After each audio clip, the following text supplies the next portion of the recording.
American playwright Terrence McNally may be at the height of a very prolific career. His plays are being staged all over the country. Last year, his Love, Valor, Compassion won the Tony Award for Best Play. This year, McNally is again nominated for a Tony for Master Class. His tribute to diva Maria Callas stars Zoe Caldwell, and it is a hit, and Caldwell is great. For over 3 decades, McNally's plays have addressed serious issues with humor and affection, and I am very pleased to have him here. Welcome back, sir. Thanks. It's great to be here. So what shall we talk about then? I mean, let's talk about Ragtime first. Ragtime, All oh, right. God. E.L. Doctorow wrote a novel. McNally, playwright, bringing it to the theater. Right. A musical. A musical, and it's going to be terrific, I think.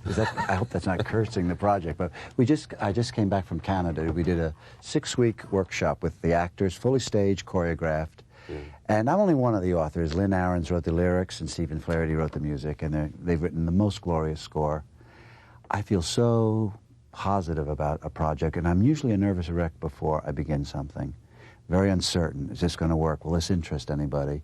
We're working from a great novel, so that's part of it. And it's this endless well to draw from.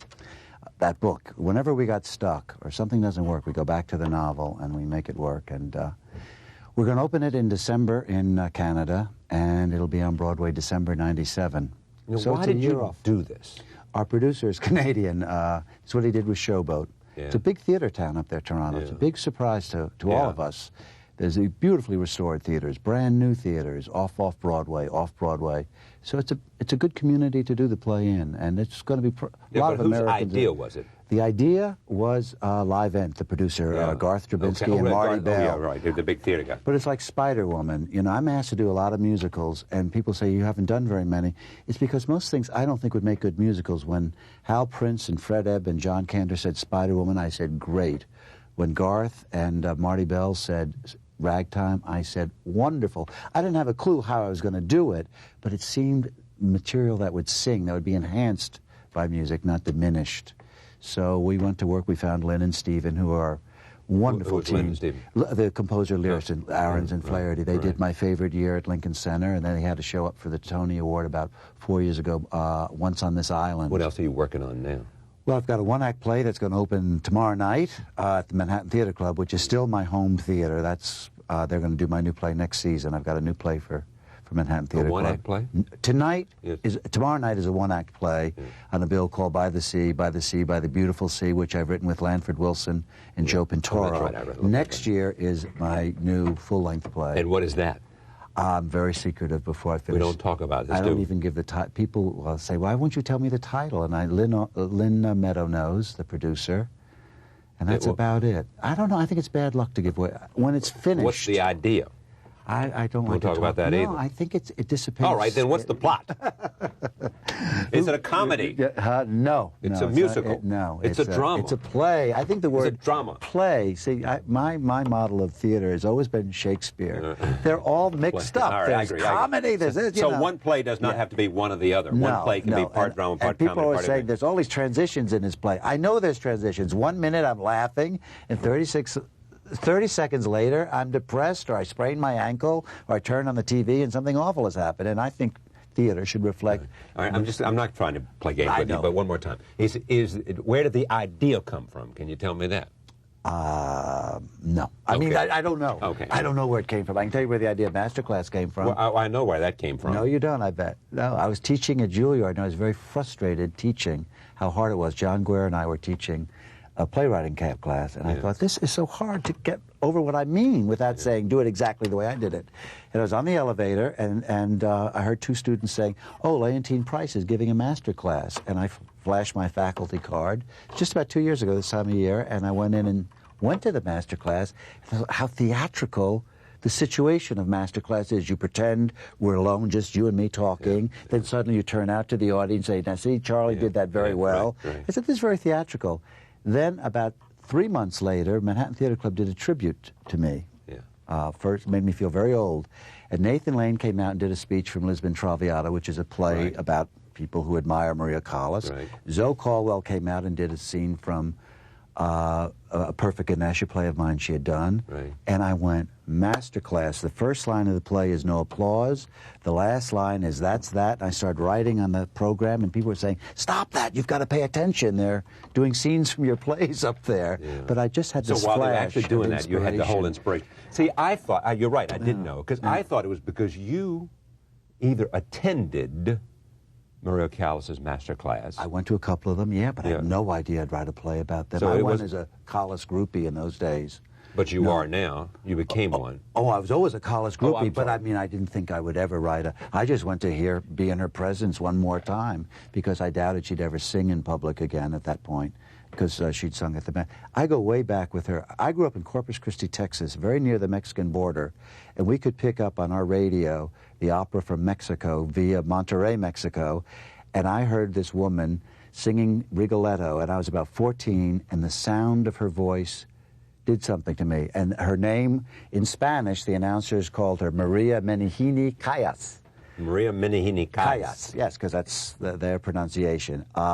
My father used to play Piaf records. I didn't know what she was singing about. The same thing happened with Piaf. hear The voice, Piaf. I heard feeling in that voice.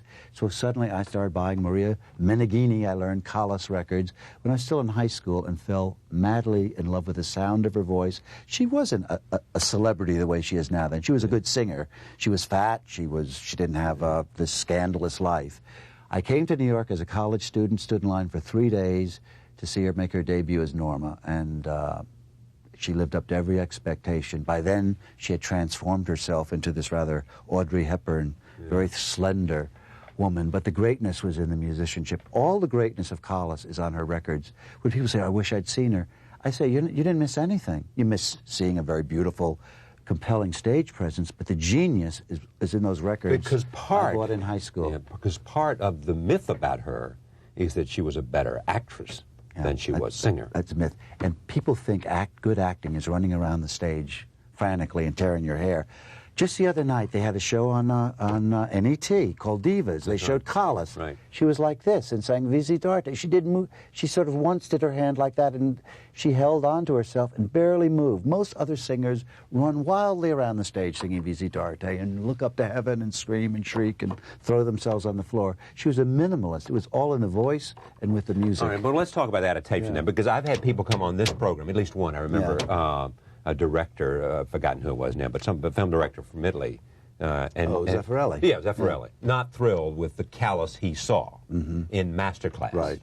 With the play. So he's not thrilled with the Callas you created. Right. Says it's not the Callas he knew. Of course he's You don't not. disagree with that? No, everyone has. This You is took my liberties in order to create.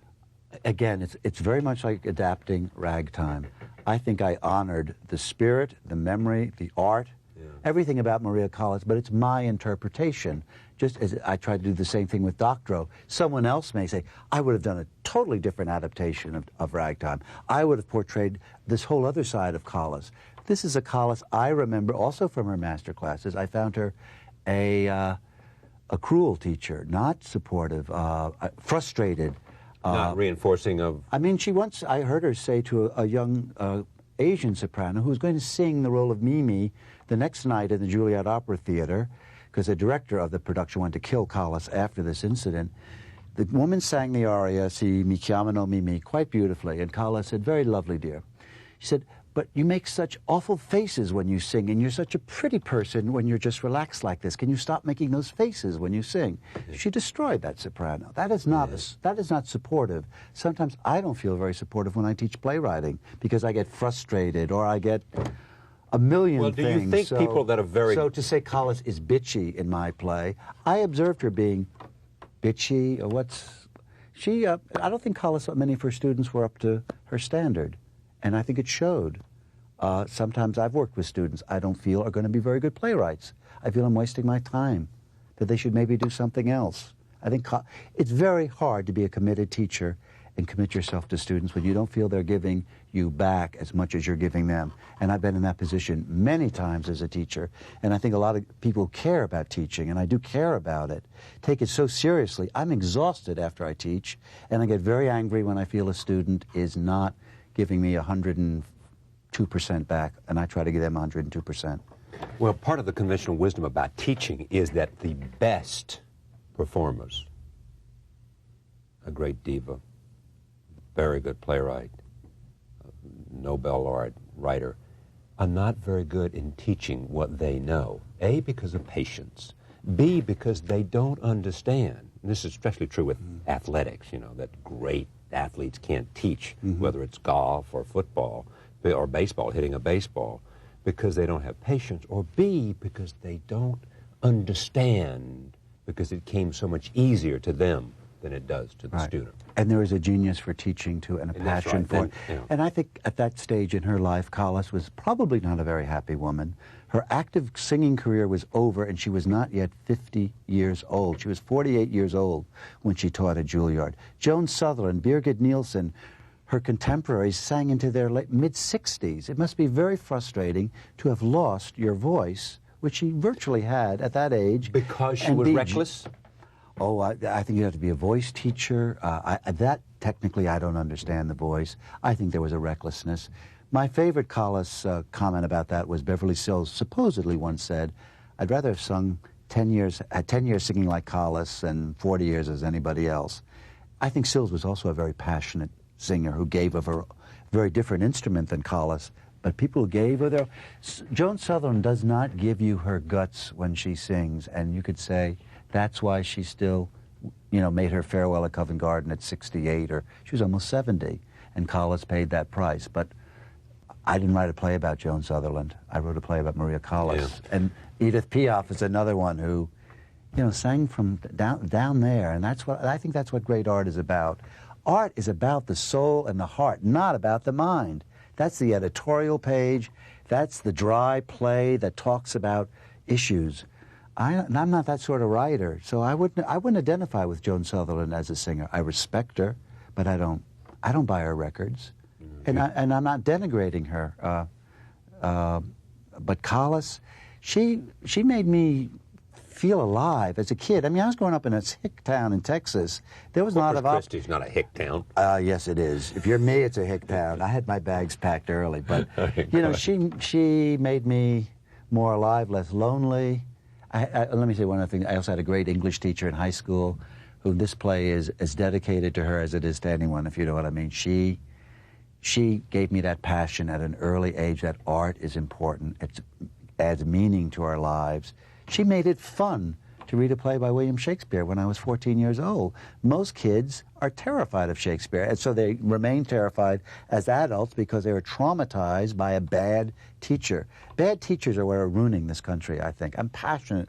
I think teachers should be paid $500,000 a year, the good one, minimum entry salary. When you just think about the number of people, the young Terrence McNally's out there, who somebody can come along, who you're lucky because there was someone there who gave you some sense, opened your mind. B, gave you some sense of self-esteem.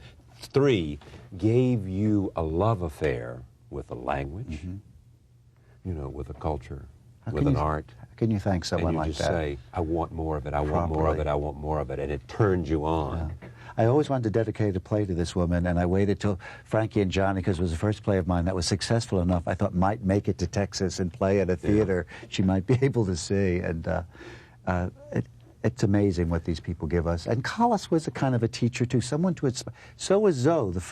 I was very young. The first time I went to Europe, I was about 18, and Zoe was having her first great season at Stratford. And I just sat there and I said, this is greatness. And I saw Olivier that season, a lot of other more famous actors. The one I came back with, I was telling my friends, there's this woman called Zoe. I didn't know she pronounced her name Zoe. Zoe Caldwell. She's the greatest thing. And then she came to America and was Anne Bancroft's understudy. And a friend of mine, Jimmy Coco, the late wonderful Jimmy Coco, would call me and say, Annie's out tonight. Her back went out. And I'd go buy a ticket. They'd say, but Miss Bancroft isn't appearing. I'd say, I know. I want to see the understudy. She was sensational in that play. Sensational. She's a great, great actress. And I said to Zoe, you've got to do these plays because it's important for a younger generation to see your standard of excellence in the theater. They've got to know what greatness is. Well, she gives it all. She told me when she was here. First of all, when she came here, she sat here. She wanted to sit here for whatever reason. It may have been angles, whatever.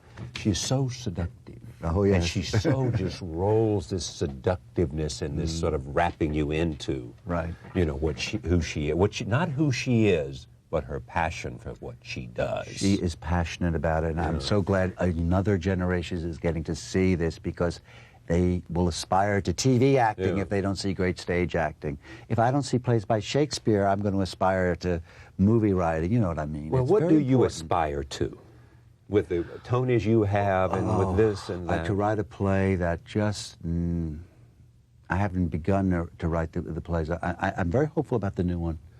You know, that it's going to really... That it touches themes that you think... Yeah, it's going to be, yeah. That's why I don't want to talk about it. But I've been so lucky to work with people like Zoe and Lenny Foglia and Joe Mantello, these young directors. You know, for a guy well into his middle years, I'm meeting some really good young directors, and I've been very, very lucky. And you know, we're very... You know, Zoe, unfortunately, is not going to stay in this play forever, and we have Patti LuPone when coming does she leave? July 2nd will be Patty's first night. And it's another great lady, young woman of the theater. And people haven't seen Patti act. They think of her as musicals. I remember as an actress at Juilliard, so I'm thrilled about her coming in. So I've been lucky. You don't do it alone as a playwright. You know, you stand up there sometimes and you get an honor. And if you're a playwright, a novelist can be up there alone. Maybe his wife or his editor should be with him. A playwright should be there with 500 other people who helped him get up there. A couple of things I want to cover with you. Yeah. Have you healed this breach with Nathan? Yes. You picked up the phone. Who told you that? He did. Oh, he did. Yeah. You On the air, he told you this? No, he didn't. You're right. Well, you yes, picked up the phone. Tell me what happened. What happened? It's just one of those awful misunderstandings. It's the movie of Love, Valor is going to be made in about 2 weeks. Jason Alexander is going to do the part Nathan was scheduled for, and. It was a big disappointment when Nathan told us he'd taken another job. Because he starred in the play. Yeah, and we all, and it meant the people, the film producers, were not willing to go ahead and invest the millions of dollars without a comparable name in it, and it was very hard in 3 weeks to get someone to replace Nathan. Why couldn't you have waited? I never understood. Well, because now we'd have to wait until the summer of '97 because Nathan's... Before him? Yeah, he's contracted for a full year now. So we've made up, but it was a rough period for both of us. You know, you don't like to disappoint friends, and it's been painful for both of you just to. Yeah, I'm sure it was painful. I mean, this is a guy who you two have had such an extraordinarily successful collaboration. Yeah, and he's. I mean, I think Nathan. I saw him just last night in Forum, and I thought it's a brilliant performance. I mean, there's no one like Nathan as a comic actor who can turn on a dime, which he doesn't do in Forum. It's not that kind of show, but the transitions he made in Lisbon Traviata or Love, Valor, Compassion or Lips Together, Teeth Apart, I don't know any other actor who can have you. That's why he understands my work so well, because Nathan does have you rolling on the aisles one second and then crying the next. And I think he's a brilliant actor. Did you like him in Birdcage? You know, I haven't seen it. Because we were on the outs, it was easier not to have an opinion about it. So I guess after, I guess I can see it now. Seen Rent? Rent, yes, yeah. You like it? Yes, I was on the Richard Rodgers Commission. We awarded that show some money about 3 years ago, so I like to feel, you know, I said, I think every show submitted this year is terrible except one called Rent, and I thought they were going to yell at me, and they said, you know, you're right. So on this whole Tony controversy, where do you come down? What the controversy the Tony being? Controversy. Yeah, but what do you see the controversy as? Number one, sticking it to the old school. Yeah. Yeah. I think. No, I see it as no. That's not what I say. That's not the way I would phrase it. All right. I would phrase it as some people felt like that some plays that were good should have been included. Mm-hmm. Not a criticism of what was included, but somehow felt like that there were some plays that deserved consideration. Yeah. Well, I mean, the two obvious ones were in the musical category. Right. It is very hard. Big and Victor Victoria. I have enormous respect for people who are trying to write a new original musical comedy, and I have trouble with nominating shows that are a collection of songs that were written many, many years ago by a dead person, and saying this is somehow more valid work. I would have respected the committee more if they had nominated Julie Andrews too, if you know what I mean. It's like they wanted to insult certain people, but have their big TV star on at the same time. And I totally understand why she turned it down. I think they put her in that position. again, she doesn't do that show alone. You can't just say she's the only good thing about a show, and she understands that. I would not have accepted a nomination for Masterclass if no one else had, and Audra McDonald and Zoe were both nominated. I was very angry that Leonard Follier was overlooked. I think his work was outstanding. But, that's the breaks. But I think there was a real story in not nominating Big and Victor Victoria. Bring in Denoid, Bring in the Funk? Going tonight. I'm very excited. I hear it's wonderful. Yeah, I know I'm going to like it. So this kid is Simeon Glover. I've seen him since Tap Dance Kids. He's 12. He was 12 then, wasn't he? Yeah, I've seen him. 12. And then he was in Jelly's Last Jam. Great to see you. Next time I want to talk about playwriting, the thing that you tried to teach. Yeah. And just the whole notion of the art of playwriting and how it's different. Thank you. It can be done. Thanks, Charlie. If you have a good student. If you have a good Terrence teacher. McNally, we thank you for joining us this evening. Look forward to seeing you tomorrow night. See you then.